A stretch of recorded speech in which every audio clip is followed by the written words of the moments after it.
friends, how are you? I am Hina. Welcome to my channel Hina Beauty Tips.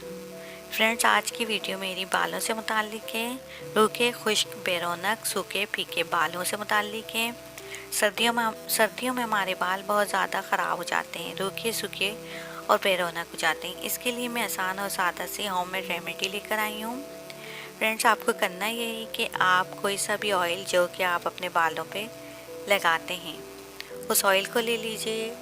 चाहे वो बादाम का तेल हो या सरसों का तेल हो, खोपरे का तेल या फिर किसी भी ब्रांड का अच्छा वाला खुशबू वाला तेल हो। इसको आप थोड़ा सा तेल किसी भी शीशी में ले लें या किसी बर्तन में ले लीजिए। फिर आपने करना ये है कि एक प्याज ले लें। प्याज अगर वाइट हो तो ज़्यादा बेहतर है।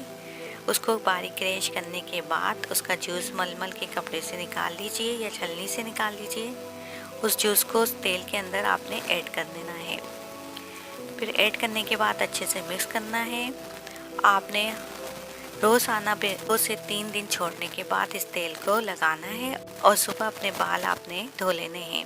फ्रेंड्स, मैं गारंटी के साथ कह सकती हूँ आपके बाल काले भी हो जाएंगे, सियाह भी हो जाएंगे, चमकदार भी हो जाएंगे और प्लस आपके बाल जो रूखे सूखे फीके हैं वो खुश्क बाल इंतहाई ऑयली और ख़ूबसूरत शाइनिंग वाले हो जाएंगे। तो फ्रेंड्स, ये थी मेरी आज की वीडियो। आई होप कि आपको पसंद आई होगी। अगर आप मेरी वीडियो फ्रेंड्स आपको अच्छी लगती हैं, पसंद आती हैं, तो आप इसे लाइक कीजिए और शेयर कीजिए। So friend, thank you for watching my video. If you like my video then please like, share and comment, and please subscribe my channel. Please click the notification icon bell and take care. Bye. Allah Hafiz.